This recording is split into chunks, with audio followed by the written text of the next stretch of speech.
academic there, and that's one of the new sections that wasn't a part of his original talk, but I wrote down some things that, to put it in plain English, for someone who would just say, oh, it's just another ancient creation story, every culture had them, why is this one special over all others?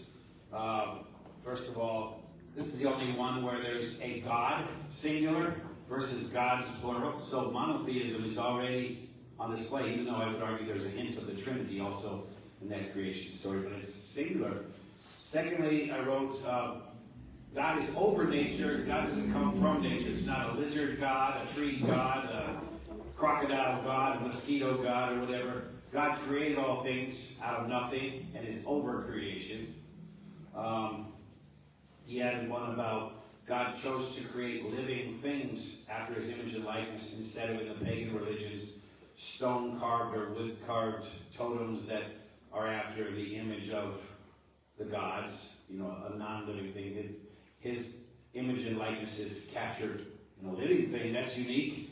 All of humanity received this gift of image and likeness, not just royalty. So, like in the time of Jesus, you may recall, the Pharaoh of Egypt he called himself the Son of God. The Caesar of Rome called himself the Son of God.